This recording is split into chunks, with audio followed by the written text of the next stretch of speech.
All right, folks, welcome to the TEDxThirdWard podcast. I don't know why you're here. Maybe you want to be a speaker at TEDxThirdWard. Maybe you want to be a speaker somewhere else. Maybe you want to be a volunteer with us. Either way, we are glad you're here.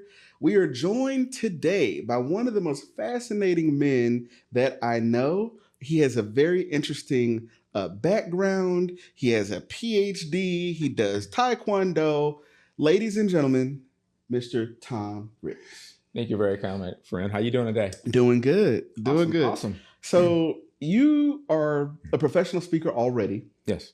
and you come to TEDxThirdWard to do a TED Talk. What was your big idea?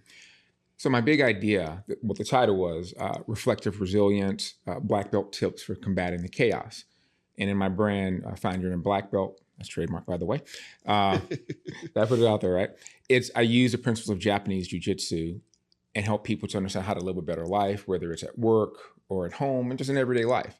You're talking about patience, you're talking about distance, you're talking about discernment and thinking before acting. Mm-hmm. And so working from a balance of emotion and rationale versus just going right at it. Yeah. Too much rage in the world, but we'll leave that tangent alone already. Yeah. So I really wanted to help people understand, how do you deal with stress and chaos? Yeah. How do you deal with moments where you're feeling challenged? So like someone wants to fight you, maybe not physically, but you're being challenged at the workplace or at home. Mm-hmm. You're used to having your ideas be the one or the loudest voice or the voice that moves people to do the most. Mm-hmm. What happens when you get challenged? And so I simply wanted to share that there are different ways you can change your own narrative with regards to this has happened to me. Mm-hmm. But I also think it helps people to understand, think differently about your response to stress and challenge and adversity. Mm-hmm. And I shared the story that I keep using. I'll leave it in saying I was in a near physical altercation in a parking lot on a hot summer day in Houston, which hot in summer in Houston, it's just understood. And just long story short, didn't know what happened, but through some humor and use of distance and waiting, things worked out for the better. No one got hurt. Mm-hmm. Watch your TEDx talk. It's much more humorous. But the whole point about it is I had to think in that moment, why did I respond differently? Mm-hmm. And I was a person who had, speaking of my crazy background, grew up in some really rough neighborhoods, in some rough businesses. So I ended up with anger issues, rage problems, and martial arts helped me. I've taken Aikido, Taekwondo. I'm currently, in Japanese jiu-jitsu here, TNG jiu-jitsu, and which is part of the story as well. But having that much martial arts training also came with a lot more thinking. It wasn't just body. Mm-hmm. And so there's a story I share with people about having a breakup in college and getting an ulcer and having all these things, being angry about that. And that turned into me realizing I can't just punch and kick my way angrily through life, because it cost me my health for about 6 to 8 weeks. And my academics went down. So I ended up on scholastic probation. But people ask, you were on scholastic probation? Oh yeah, you got a PhD. That ADD from UH was hard earned, but it was worth it. But they came after a lot of work. But that's like the martial arts ethos. You start here. Eventually, I'm lazy. I'm uncoordinated. I don't have all these things. I'm sloppy. I'm fat. You can have all these things you can say as a white belt. But if you want to just keep going and say, I want to be a black belt, well, those things will work themselves to get there. As you get there. And that's the same thing with education. But having a bad breakup for years, I would always blame her. But I realized she did what she did. I did what I did. How I reacted to it as opposed to responded. Yeah. But that's a learning point. Yeah. So take us back to the point. You found out about TEDxThirdWard. You apply. As you're filling out the form, what were your thoughts? Like, what were you thinking about? Did you think that you would be in? What was your process? I was hoping. And full credit to my wife, Kimberly. You and her met that morning at a coffee chat in Third Ward. Friends of Columbia Tap Trail. And she came on. She goes, "Honey, this guy knows you." It's I'm like, "Oh no, we chat here and there. I love his stories.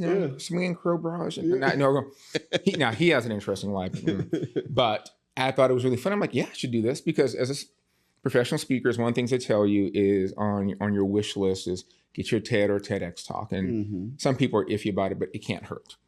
Yeah. And to showcase what you do. So for me, part of it was professional, but part of it was I love sharing my message with the world, and different stories reinforce the message. And that just gave me a great opportunity. And I knew I'd be nervous, but I enjoyed it because I thrive off the butterflies.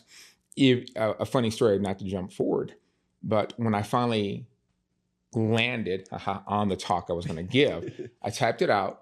Not because I'm necessarily a person like that. I've learned to use more outlines. I have a very strong extemporaneous background, so I had to really learn to narrow that in.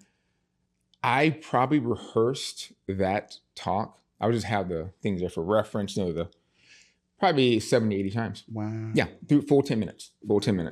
So it was probably 4 to 6 hours worth of rehearsal for a 10-minute talk, because a little bit of a game changer here, the 10-minute format. But that meant you had to really tell the story or get your point across. And, I know we talk about the great Washington, a 2-time TEDx speaker and speaker coach for TEDxThirdWard. She's awesome. I'm going to give her a shout out. She helped me with some tips, but she also sent a document that said, here's your basic blueprint or outline of what a TEDx talk should be. And that helped me from an education perspective, because I wanted to make sure I had a call to action. And here's a compelling story. Here's the conflict and the resolution. Here's my lessons learned. Are there references you could cite? Because if you look at what she did, I'm having an academic background as well. I did exactly what she said, being a good student. So thank you, Washington, and for the work that she did. And point is, you can always keep on learning. You can always keep on growing. What was one of the interesting parts of the process for you with TEDxThirdWard specifically? Like, what did you not expect? I didn't know what to expect. I like your very, very political background, boots on the ground, grassroots approach. So let's come to the auditorium or the meeting spot at your apartment complex and big TV, and you rent it out, and thank you for the food. I want more of it. That's why I keep bugging you. But we want our party. No, it was being able to do it in person and getting real-time feedback. And being like, I have nothing to lose more other than what's left of my sanity. But, really getting out here. So when I did my first time, I got all physical and animated. I think people like that. And some people are like, oh my God, that was so cute. And I'm like, no, that's actually going to happen. Because that's me. But that goes back to authenticity. So I think I didn't know what to expect, but I knew that I had to bring my whole authentic real self there and be ready for anything. But I love that though. I love that. I remember, signing up to do this and put it on. Two of the things that were shocking to me, because I grew up, New Mount Carmel Baptist Church doing Easter speeches every, So I was like, I didn't think that it would have taken so long. So I remember when MM and I and a few others were thinking through like the timeline, I thought a month was more than enough time. And looking back, it was not. The second thing I will say, I remember leading up to that day of the dress rehearsal the day before, realizing it's like everything compounded the last 2 weeks. Yes, it did. And I remember being like so frazzled and nervous because I realized, oh my gosh, there's a technical rehearsal that has like separate from people getting up and doing their thing. There is the lights go up, lights go down, who uses what mic. Like there's this whole thing that we just didn't do. And we hadn't rehearsed in person yet. Right. So it's the day before. What time did we meet? It was like 6 p.m. or something. The day before, I think it was 6 p.m. We went to almost 10. Yeah. It was. And then we had a 10 a.m. curtain call rehearsal the next day. And I just remember in the middle of that thinking, what the hell did we do? It's 8 o'clock the day before. We don't even know. It's people in here with their luggage. Yes. It was people like, just flew in. And there were a couple of people who, like, you're a professional speaker, and you did yours a million times, so you knew. But there were some folks who it was their first time doing it. Yes. And so their first time doing it in front of people. Yes. And so there were a little bit of jitters. And I just remember thinking, what are we going to do? Like, this person's not ready. I'm looking at MM. I'm like, but, But no, really, really interesting and really fascinating. What was it like when it was all... No, skip that. So there's the day of... Right. Walk us through. For those that are curious, that I've listened to TED Talks before, and I just assumed like people showed up. And here's the mic. Go do your thing. Yeah. No, walk us through that day for you. The Friday or the Saturday, the day up? The Saturday, the day up. So, funny thing, I'll start with the Friday. Yeah. Finish, go home. My son was with us. there for that weekend. And so he was there. We had tickets. My mom was coming the next day. So it was like family. So we get done. I come home. There's food, shower, go ahead and shave the night before, all that, and just go to sleep. Because sometimes you like, this is something I wanted. Yes. And then I didn't really think I wanted it as much as I did until it was, here you go. I'm like, okay, now I really want it, even though it's coming my way. But even with that, I had a fairly good night's sleep. Not because it's like this, but it's just when you, it's like the idea of like when you speak something into existence, when you feel like it's part of your journey, you know, both the tragedies and the treasures of human life and existence, you say, okay, I should do this. One of my I got name dropping, but one of my mentors in professional speaking was the one and only Les Brown. I used to actually go to his apartment in Los Angeles with us, like a group of like 3 or 4 of us to do private one-on-ones. He gracious man and dinner, but he was powerful. And he would always lean into your story. You know, never tell a story without a point, never make a point without a story, all the great things that he did. And so I always remember, I always still want some of that fire and passion, but I also have like trying to balance the academic side. So to me, I felt like, okay, I'm good with this. And that was it. I went to sleep. Wake up, here's your alarm, do this, then go to the rehearsal. Now, to be fair, I live 10 minutes from where the theater was, to be fair. So I was going to go home. Remember, I came in, we did our thing. Okay, I'll see you in a little bit. Went home, had some more food. Wife and son got breakfast, tacos, and burritos. So it was just a day. But we got stuff to do. We got a thing to go to. And I went back, and they came with me, or they came later. And that was the story. And I had a concert to go to that night with a friend of mine. That is wild. So we went from that whole day. And then I'm at downtown, Gary Clark Jr., his show, and it loved the blues, but it was like massive. And I'm like, I'm so tired, man. And I'm like, you gave your all. Gave my all. You know, that was, I loved it. We have to this time around, we have to have a camera when people come off stage, because that was one of the most fascinating things for me. It was like y'all had just run a marathon. Everybody came up. And it was like, wow, you know, because it's a thing. It's this thing that you prepare for that is. I don't think, and I'm going to say this I'm going to use the word performers to comment on that. I think I've discovered that in the world of professional speaking, you know, keynote workshops, I don't think the audience understands that sometimes we are performers. We rehearse, we put our content in, we got our slides. But if I want to compel, again, that Les Brown, Southern Black Baptist Church upbringing, as well as a Catholic church. Again, part of my very interesting life. But those stories resonated. So the fire and brimstone, the stories, the Les Browns, all of it. So it makes a lot of sense to me that I always have 1 or 2 stories, sometimes as an opener. My very interesting life. Very interesting life. My very interesting life. And so I'm kind of drained sometimes because in my family seen it and they're like, you gave it. You know, I'm drained, but I'm also fulfilled. So anything that you were curious about from the other end of things that you've always wanted to ask me or that you were curious about? Oh no, I'm learning all kinds of stuff about you and the story. No, I would say from a team's leadership and management theory perspective, that's also a lot of what I teach in leadership and teams. So your group came together, your decision makers. About how many were there? Roughly? There were about 6 of us. 6 of y'all who were the decision makers for who was going to make it into TEDx around the final 16. Absolutely. And may I ask the role, the kind of the role each person had, like what they did in life? It was you, of course. It was, we were a committee of the whole. Okay. We were like an executive board. So like everyone had a vote, but then also everyone, it was understood, had to do all the work leading up to it. So it's like you couldn't just come and get to choose the speakers. You had to like do X, Y, and Z before. And then everyone got an equal vote. I mean, I will say that like there were a couple of cases where people kind of followed my lead, but and for that reason, I kind of stood back and let decisions be made, you know, and then if it was something that I didn't want, it was okay. But if it was something that I absolutely didn't want, then I would step in.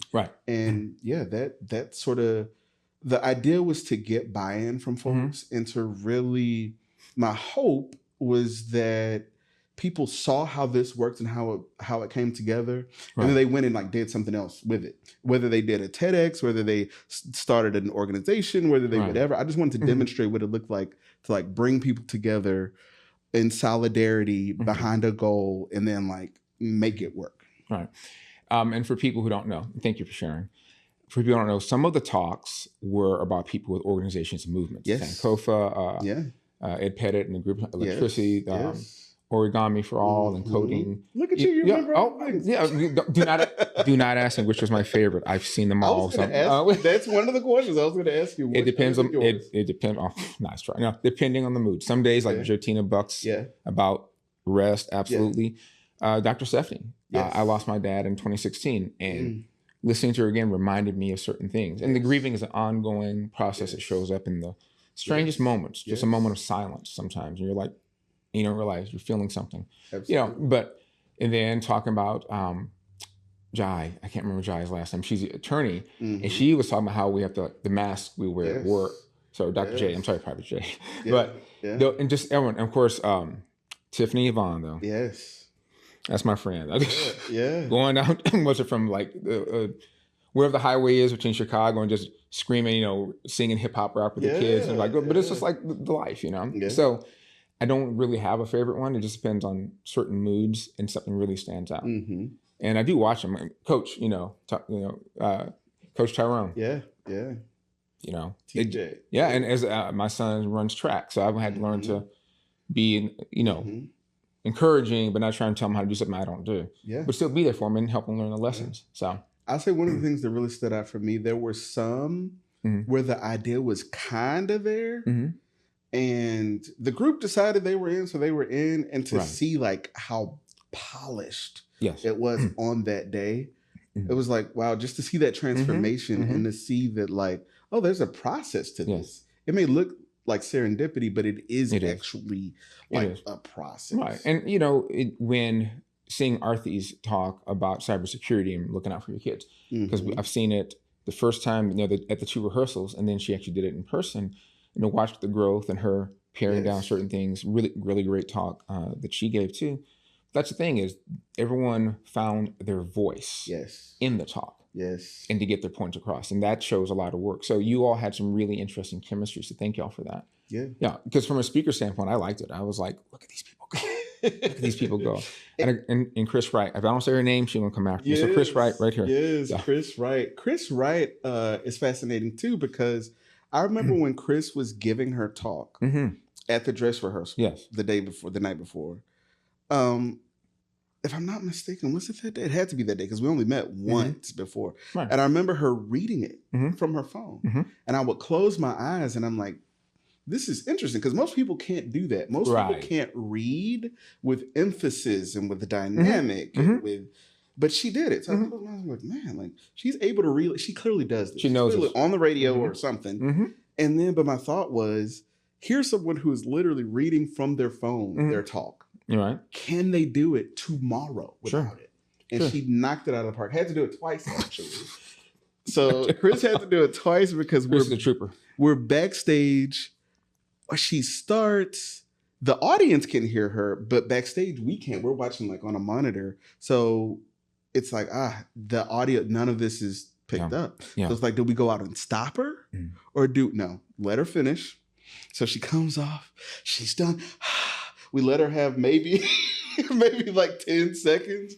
And then it's like, so you're going to have to go back out and do it again after everything is over. And so sure enough, everything was over. People come out, they bow, they do all this. And then we have to hold some of the audience back so that there can be applause. So she can kind of, and she had to do it again. She knocked it out of the park. Yeah, she's a trooper. What was it? She gave like 1 million interviews. Yeah. She gave a lot of interviews. She had an amazing amount of talent and accomplishment in a young person at that age. I'm the old guy. That young person. Good young people. So good job, Chris. And it's fascinating too to see how it almost reminds me, you were part of Leadership Houston and I haven't been part of it, but from the outside looking in, like seeing the whole cohort thing where it's like, oh, this is like a group of people. It's like y'all like crossed fraternity or sorority together. Yeah. And to tell people, and for anyone, if this goes out and other TEDxers, producers, treat it like a cohort. Yes. Especially, if you plan to do it 3, 4, or 5 years, that's great. That's what I'm saying. That's why I also want to stay involved because they will have a similar yet different experience. Yes. Just like Leadership Houston. Oh, look at all the commercials we got going on here. It's like Leadership Houston we have in here. We're up to the 44th class now, 44 years. And it started one way and it grew, but when it got to its experiential template, it's been working, and everyone goes through similar but different things. Yes. A government basis, but my point is, make it the cohort, because they can all end up on stage. Yeah. They all can go through the craziness and the harrowing experience, but then they develop the relationships. Absolutely. And that's it. It's just watching people get together and create magic. TEDx, when you add it to your LinkedIn profile, I don't know about you. I was just an organizer for TEDxThirdWard. Traffic through the roof with folks reaching out for different things. Sure. Did you experience a bit of that too? I think you were already. I wish. I'm trying to build my campaign, but I think I got a little bit. But what happened was, and this is an interesting story.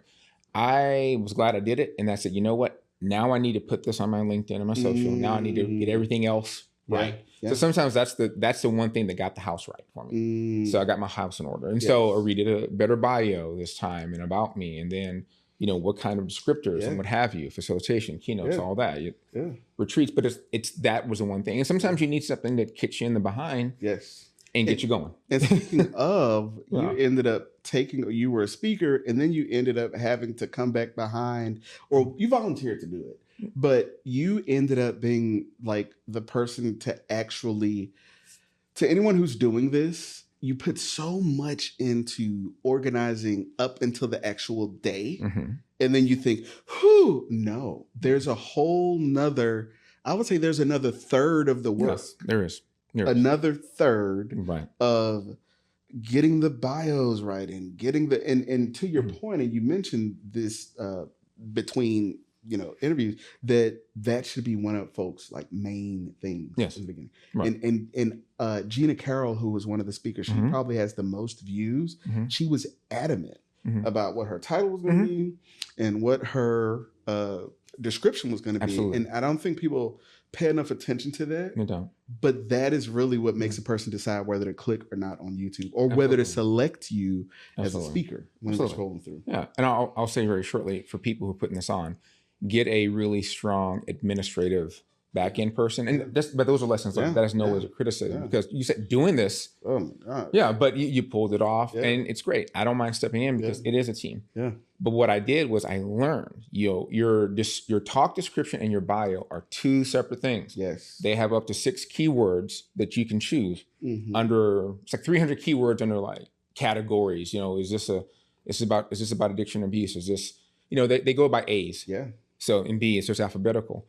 Then there's other parts too, like getting the photo you want, and understand that sometimes when you upload the video, it just creates its own thumbnail. Yeah. So it may catch you like looking like this. It happens, but you can petition and do certain things. But that's important, because then once it's submitted, and I discovered you can submit it, and then the reviewers will take it, and it may take 5 days to hear. You only get back, hey, it's been successfully submitted. Yeah. You want the congratulations, it's been uploaded. Yeah.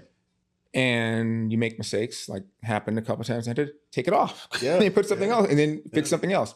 But that's part of learning. So make sure you have a very strong understanding of the administrative process and how to actually write something that's compelling. Yes. That also catches SEO traffic. You know what's really interesting? We did it with you weren't on the last open house, the virtual open house. We let people pitch their idea. Okay. Oh my gosh. And get feedback. Yeah. And it was really interesting because, and I remember living in Detroit, running into a lady who worked with TEDx Detroit and being like, oh, I have an idea. And she just kind of like rolled her eyes. And now I get it, because that if I had $1 I'm like, how do these people find me? Yeah. But on that call, some of the people who gave their things, it was interesting for them to hear this thing that you're very fired up about, that you think is like, will other people follow that the same way? Will they be excited? How can you make this pivot to where it's exciting? Yeah. And I'll say to that point, from a speaking standpoint, you have to realize this is not, and they tell it to you. Yeah. And your coaches and your people should tell you, this is not the part where you bare your soul or your worst trauma just because you need to put it out there and then walk off stage. That's terrible. Please don't do that. It's trauma dumping. And it hurts the audience, and it hurts the organizers, it hurts the reputation. Yeah. Here's this traumatic thing that happened to me. here's my recovery process. Here's my 3 lessons learned. Right. Here's some, references that you can use, and here's a call to action. And that's kind of TED. Yeah. That's a TED talk. That's the actual format, basically. Knowing that, now when it becomes substance, then it becomes also style. You don't have to be the most polished or the liveliest, but some people can have a very nice. Everybody did setup. something different. Like I look at how like physical you are with yours, and how like high energy yours, and, and then you look at someone like Jatina, who literally is like getting a massage listening to her TED talk. And she got off the circle. Yeah, she got off the circle. She got off the circle. She's like, I'm not gonna. I'm going to take my shoes and get off here. Yeah. But it's a killer talk. And the special thing about Jatina's talk, it was. Oh yeah, it was an editor's pick. Yeah. So we were like waiting to find out why. Oh, no. Remember I told you I did the back end? Yes. I uploaded Jatina's talk and I was like biting my nails. Like, hey, Jatina, you're such a nice person in Mexico. You're wonderful. Yeah. It's taking a while. I'm still waiting. Everybody else's is up. Yeah. And so I was like, I was so nervous. And then finally we hear, oh, we liked it so much, TEDx people, that we're going to make it an editor's pick. We're like, it's only a month and a half, but it's that's how Jatina. Your work is amazing. If you see it, Jatina Buck, TEDxThirdWard. He's really wonderful. Yes, and much needed. Yes, a very timely message. Well, in closing, tell us. You've got a whole lot going on other than TEDxThirdWard. Tell the folks what you got going on. Well, helping in different ways with round 2 next cohort. Absolutely in different ways. In my work as a speaker, I use the principles of Japanese Jiu-Jitsu, again, like I said, to help people work and live better together. And a new offering I have is called Workplace Jiu-Jitsu. And basically it's about boundary setting, sometimes in terms of how people speak to you and you communicate with each other, but also the instance where people are maybe inappropriate, not just in their language, but in their touch. Not saying it's that, but it's more unwelcome. It's a person who goes, hey, how was your weekend? They want to come in and shake your hand and give you an arm massage. Or the people come up behind, good to see you. And you're like, I don't need a massage. And you're terrible at it. You're probably not even licensed. So those people. Or the people go, oh, hey, nice to meet you. I'm a hugger. And you're like, I'm not. But how do I say I'm not in a way that... So there's a lot of the verbal and the physical. And I have fun with it. It's a great way to teach self-defense in groups too. So, look me up, ntgriggs.com. Thank you very much. Anything I can do to help you, I'm here. Absolutely. And thank you to Ralph for this amazing opportunity. One of the most fascinating people. I really do think... I would read the memoir of My Interesting Life. And with that, folks, if you're interested in being a volunteer or a speaker, visit TEDxThirdWard.com. Applications open until September 20th. Like, comment, and share.